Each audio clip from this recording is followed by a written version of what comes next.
Hey everyone, welcome to today's webinar titled How to Prep Your Channel Mix for the Summer Season. My name is Jason Freed and I'll be moderating the webinar today. Before we start, a couple quick logistical items to go over. The audio is on mute for all the attendees, but please feel free to ask questions during the presentation in the Q&A box at the bottom of the screen. We're going to save those to the end and we'll take a few minutes at the end to answer as many questions as we can. Also, this session is being recorded, and tomorrow we'll send an email to all the registrants with a link to the video and slides.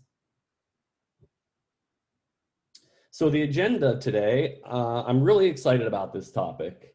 It's not new. We've been talking about optimizing your distribution mix for a long time, probably a decade now, right? But we're noticing that travelers returning to the road post-COVID are shopping for and booking travel differently. They're looking for different things, different amenities, and they're researching and shopping their trips differently as they come back to our hotels. So as hoteliers, we have to make sure we're anticipating those changes properly and reacting appropriately to ensure our product is being positioned properly in the various storefronts. So to walk you through the changes we are seeing and some of the suggestions for adapting your strategy, we have two of SHR's best today. Matt Brady is Key Client Success Manager, and Amanda Milam is Integrations Manager. So a lot of the content we'll be going over today is SHR specific to our products and our CRS and booking engine and CRM. However, Amanda and Matt will expand beyond SHR products and talk generally about distribution strategies and practices that we're seeing in the space. So with that said, to get started, I'm going to go ahead and turn it over to Matt. Thanks, Matt. Go ahead and take it away. Thank you, Jason. All right. So we're going to start off today talking about how to reduce clicks and maximize your conversion on the booking engine. And if you're not familiar with conversion rate, it is essentially taking the number of reservations that you get on your booking engine divided by the total number of unique visitors. And it's a way to measure how efficient your website and your booking engine are at converting shoppers into buyers. So one of the big features that we had released a while ago, specific to Windsurfer, is called Reduce Clicks to Book. And this is a really important feature to make sure you have turned on for your booking engine if you do not already have it on. And the idea behind the Reduce Clicks to Book is to reduce the number of clicks, which also are known as friction, for the minimum path for the guest to make a reservation on the booking engine. So if you take a look at what's inside of a click every time a guest is making a click on your booking engine or your website, there's kind of three major points involved. So one of them is that click is a decision point. Do they want to continue on their journey? Potentially, if that click leads to a page load, that can lead to the guest waiting for the content to load. So that's another opportunity that leads to what we call abandonment opportunities, which is where the guest decides that they're going to leave the site and look somewhere else.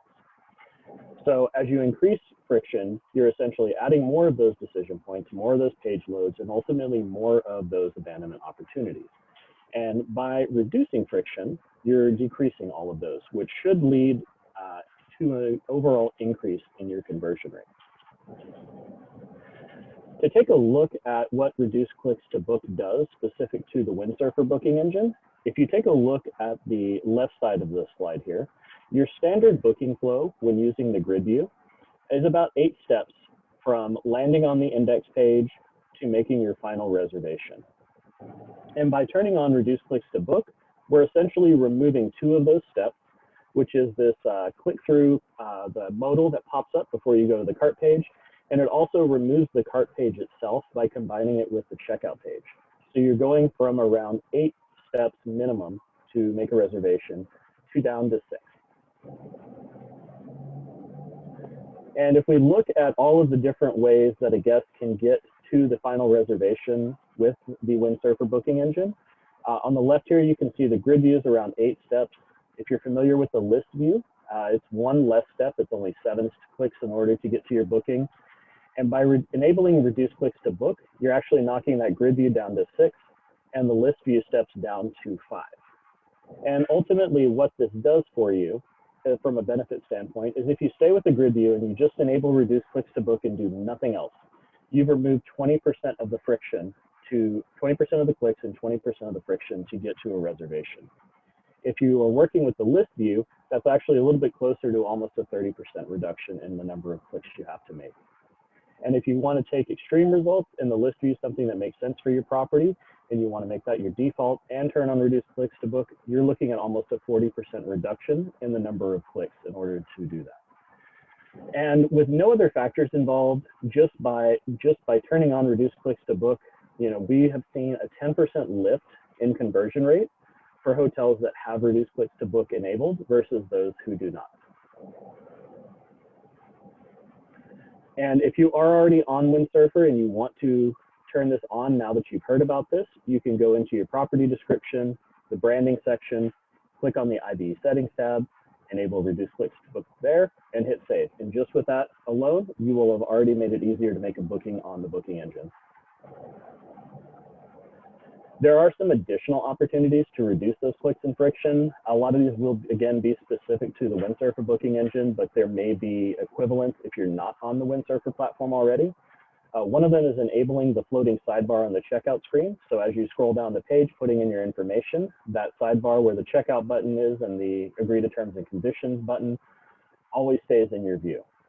Another one that you can do is if you're not already linking directly to room type or rate code detail pages from similar areas on your website, and you're just sending everybody to the index page, this is one way to get guests deeper into the funnel before they even, when they're moving from your website over to the booking engine. Another big one that if you have control of this in your booking engine, regardless of what platform you're on, is to reduce the number of fields and the number of required fields on the checkout page to whatever the minimum it is you need to gather information on that guest. And while you do lose some information on the guest by not gathering that, you're also helping to improve the number of guests that you will have booked because there are fewer steps for them to enter in their information to make that booking.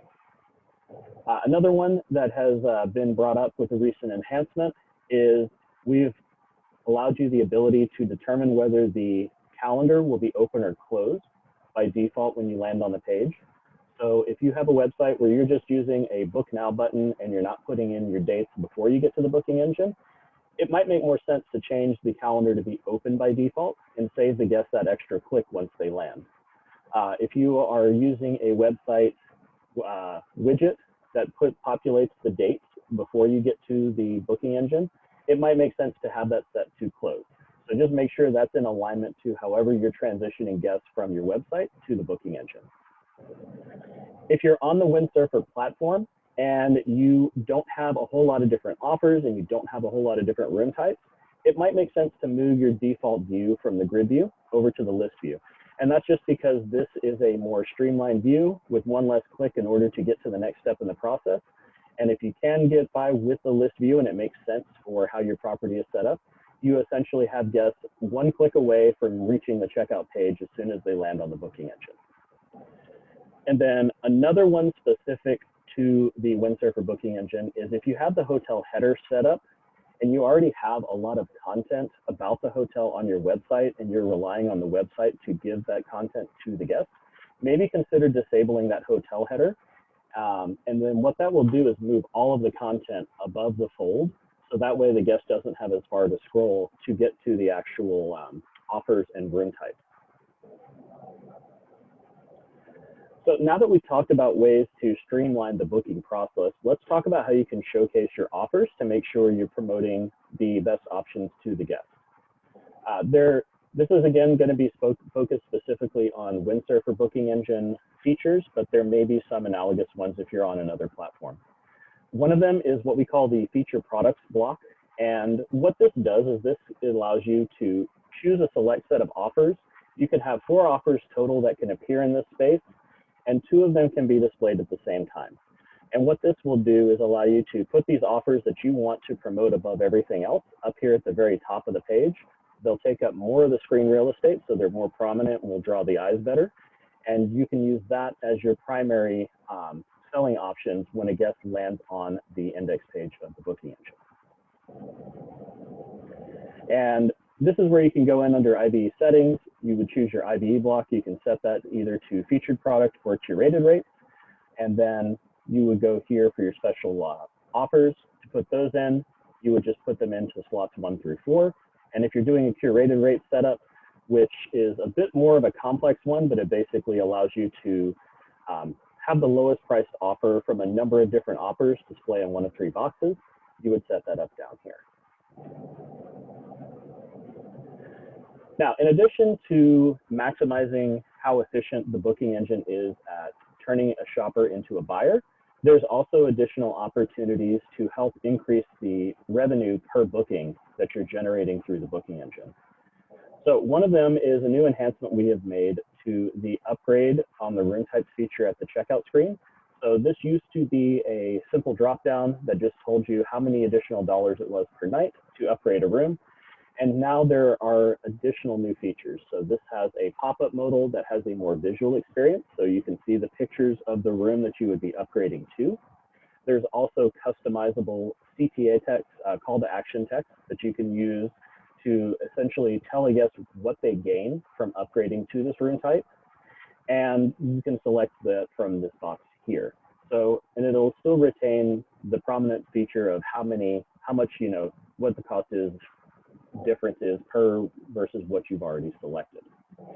In addition, you can also configure this to either only pop up manually when a guest clicks the upgrade button on the checkout screen, or you can have this automatically trigger if you would like to, if there is a room upgrade available. Another feature that we've added recently is one that I know a lot of hoteliers have struggled with in the past, is trying to find ways to increase their length of stay. And we have recently come out with a solution that will help to drive that. And we call this the length of stay upsell modal. And what this does is it allows you to set up offers and length of stay parameters. So when a guest lands and you're trying to say increase those 1 night length of stays to 2, 3, or 4 nights, you can have up to 3 offers with differing length of stay requirements to say, all right, if you upgrade to 2 nights, I'm going to give you, say, 10% off. If you upgrade to 3 nights, I'm going to give you 30% off. And if you upgrade to 4 nights, then maybe I'm going to give you an even deeper discount than that.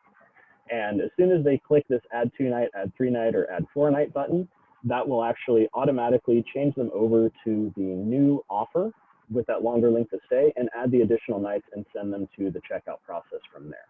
So this is a really powerful tool during those periods of time where you want to try and generate those longer lengths of stays to maximize your revenue opportunities in order to make that happen. And if you do have questions on this one and how to set it up, please do reach out to your client success manager and they will be happy to walk you through the process of setting this up, because it is a little bit of a involved process, but once it's up and going, it's pretty much on autopilot from there. And that's everything that I had to share with you today about optimizing your booking engine. And at this point, I will turn it over to Amanda. All right, thanks, Matt. Okay, so one of the biggest things, if I can get my screen to change here, that we hear about being requested from our hoteliers is meta. Meta is the biggest word on the street these days. It's very important to be able to get more of those direct bookings. And so we have partnered with several different providers to help provide you with the meta solutions that you need. We do have some in-house, but it's more of the standard commission model versus the cost per click and campaign management style. So we have worked with Whip and DerbySoft for a while now, and we are in the process of bringing Mirai into our fold as well. So they're onboarding right now.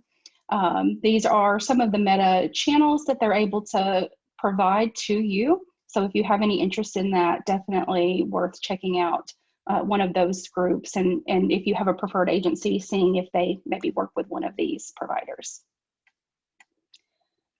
The next biggest thing that we would want to make sure that you're doing is having a great rate plan mix. And so one of the things is now, especially after the pandemic, is refundable rates. So Booking.com recently released a survey where they showed that 77% of the clients, or guests rather, want the ability to cancel or modify, and half of them are saying that being able to cancel is an absolute must. They have to be able to get a refund.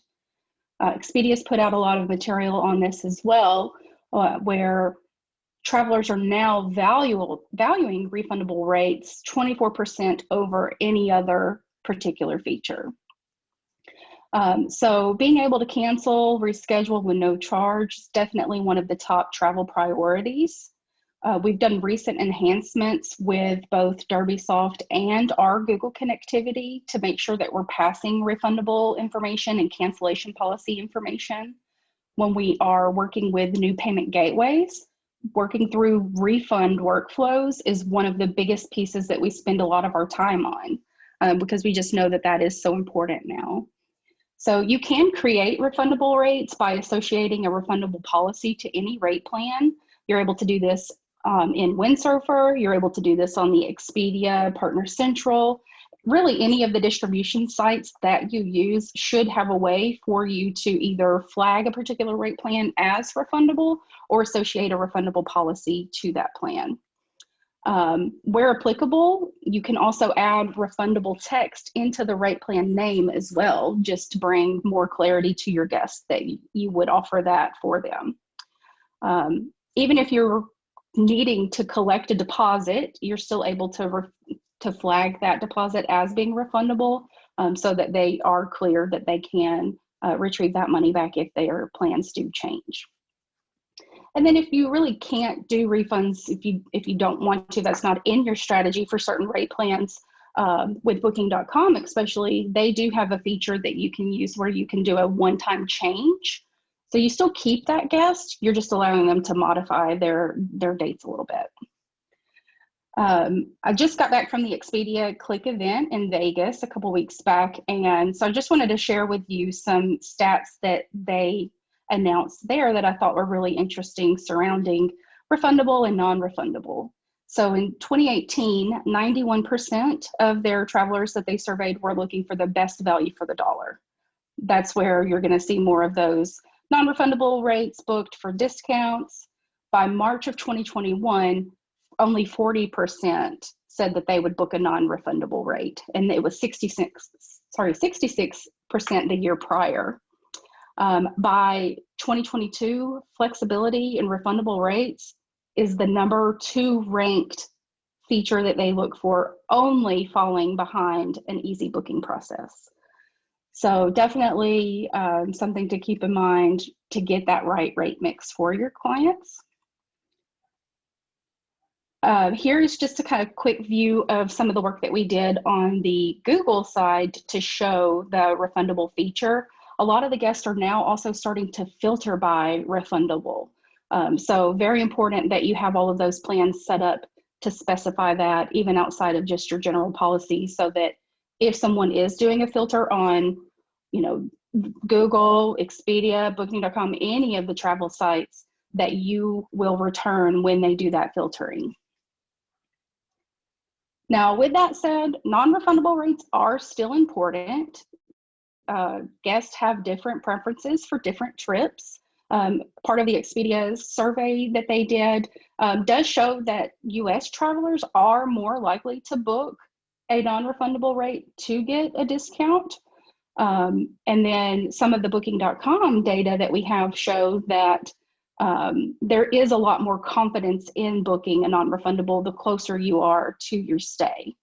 And then with them specifically, they're showing that 47% of their guests are booking at least 2 weeks out. So they're really in that window of being close to their trip and more confident in booking non-refundable.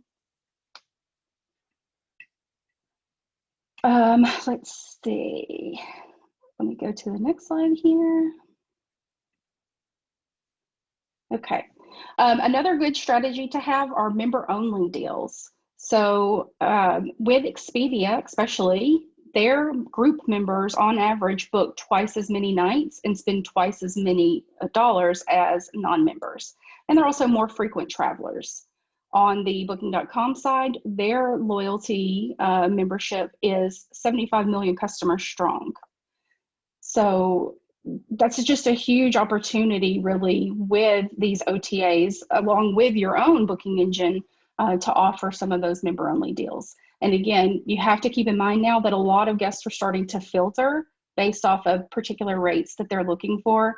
And we don't want you to not display because you didn't also have that same type of promo.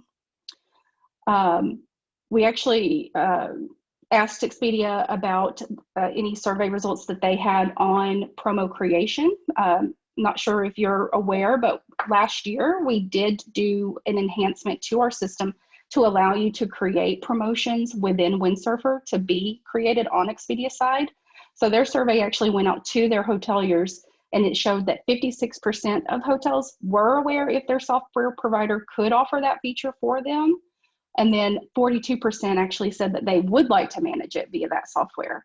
So those are some great numbers, but we're not seeing the same results through our promotions connectivity that we have. So definitely I would love to hear from you if you've tried to use this feature and it's just not really clear.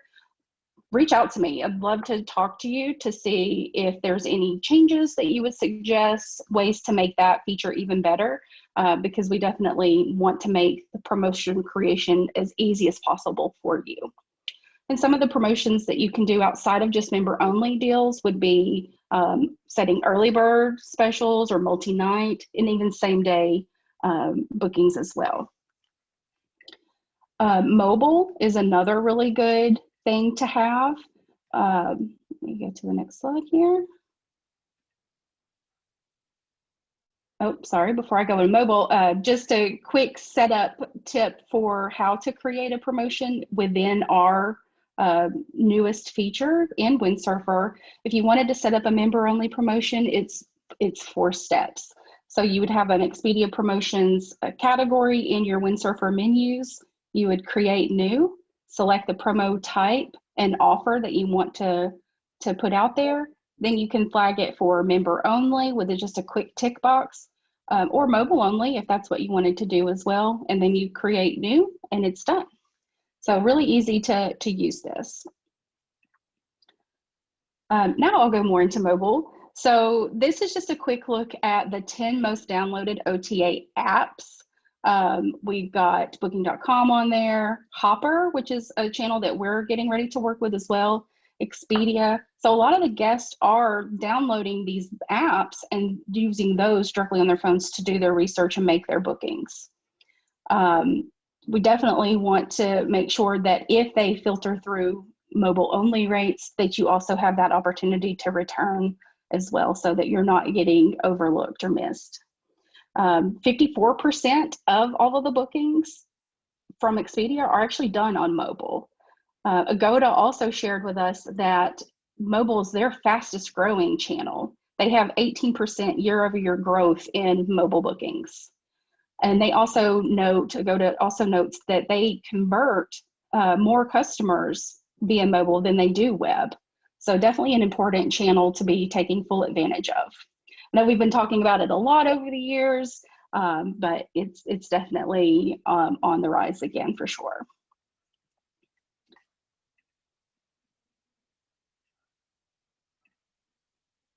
All right, next thing is last day of inventory. So absolutely make sure that your ARI is in place for the maximum amount of time that guests could potentially be booking. We've, like I said before, we've seen a lot more confidence in people starting to book. There's been a 25% increase in booking a year in advance from Expedia. That's what they're seeing on their side. So we definitely want to make sure that we're taking care of those windows as well. This is just a look at some of the direct connect channels and channel managers that we work with and how long we're able to send inventory over to them. Make sure that your property max level lead time within Windsurfer is set to also accommodate these lengths of time. And then just so that we're making sure that we're taking care of you the best way we can, we also have a rolling resync feature where we will automatically each night resync the next greatest future date for you for all of your connected channels, as long as we have that ARI in our system in the first place to send over. So always making sure your last day of inventory is the highest that you can possibly send is definitely best.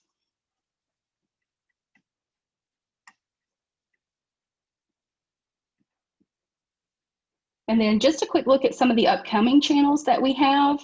We recently connected with CG, which is a channel manager, mostly providing some of those big APAC OTAs. You can also still take full advantage of those to be able to capture those guests traveling from APAC once they open up a bit more. And then Mirai, as I mentioned before, is our newest partner with MetaSearch. We are in the process of working with Hopper, Skipper, Hotel Trader. Those are all expected to come out within the next couple of months. And then in the next quarter, we'll also be building a direct connect with hotel beds as well. So very excited to bring you these new distribution channels. Hope you're able to take full advantage of all of them and everything that they have to offer. And if you have any questions about these channels, questions about promos, how to make sure your refundable rates are listed, please don't hesitate to reach out. You can do that through your CSMs. They'll get in touch with me, and I would love to just have a chat with you. Jason, I think I'll turn it back over to you now. Awesome. Thanks, Matt. Thanks, Amanda, for a really informative presentation. We do have a couple questions from the audience, so let's stick around just for a couple more minutes to answer those questions if we can. Let's see. First one, I think I'm going to go to you, Amanda. We have a question about, you talked about Expedia and Booking.com's member-only rates. We have a question from a hotelier here. We don't have a loyalty program. What are some ways I can recognize my guests and make sure they want to come back? Wonder if you've got any thoughts there. You're on mute. Sorry. There you go. That's a really good question. I actually was just having a conversation with the Maverick CRM team about this very thing this morning. So great timing. Definitely make sure that your front desk staff are getting guest email and contact information and that they're logging that into your system of choice. That way you're able to know who your guests are and where they're coming from. If possible, go beyond collecting just email and contact info and keep a log of things that they might have requested during their stay so that you can have more relevant marketing communications with them. Each of the PMS systems are going to be a little bit different in the different profile fields that they allow you to have and that they store.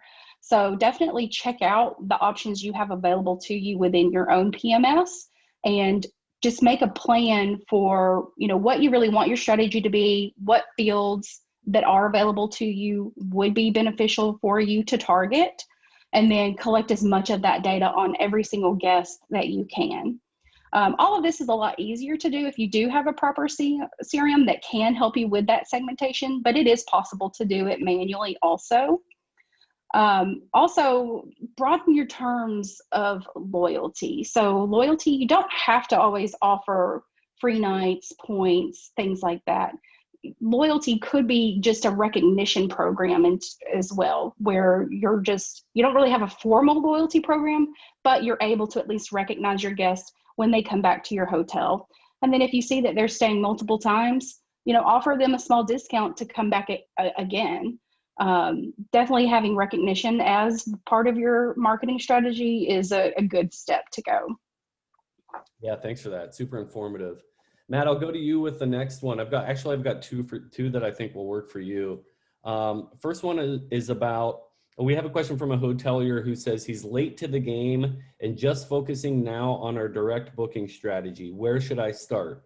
Wonder if you've got any sort of high level 101, here's some things you can get started to increase your direct bookings and conversion rates. Yeah, absolutely. So the first thing that I would say, there's 3 points that would be great to focus on with your direct booking strategy. So the first one is, Amanda touched on this as well, get involved with MetaSearch, because this is one of the highest ROI marketing channels you can do in the online space, and it is shifting share directly to your booking engine, and that is really a great way to get yourself involved there. So I would definitely say get involved on the meta search side is one of those points. Another one would be kind of look at what I was talking about earlier in the presentation around reducing the number of clicks it takes, not just on the booking engine itself, but also on your website. Make sure it's very easy for someone to make a booking and make that process as easy as possible. And that will help to drive more of those guests that you're already getting to your site to become buyers. And then the third one would be, as part of your booking process, also focus on your upsell opportunities where you have them. So if you have the ability to monetize things like early check-in, late checkout, bundle in any sort of standalone add-ons if you have amenities at your hotel where those make sense, such as selling dinner reservations or F&B credits, things of that nature. Those are all great things to do to help maximize your revenue through direct channel. Awesome, super helpful. Second one for you, and Amanda, feel free to weigh in if you've got any info here. Brandon wants a peek behind the curtain into SHR's product roadmap, I think. He says, with all the focus on mobile experience, is SHR working on a mobile IBE rather than just mobile responsive IBE? Matt, you want to start with that one? Sure. So what I can say is we overall are still committed to keeping with the responsive website or the responsive booking engine design. So there's not necessarily a plan to have a mobile specific version of the booking engine, but I do know that there are a number of items on the roadmap, some earlier in the year, some later in the year, specific to improving the mobile side of that experience. So what I would say is reach out to your client success manager and have some conversations with them, and we can definitely get more information from the product team over to you on that particular front. Anything to add there, Amanda? No, I think he nailed it there. Yeah.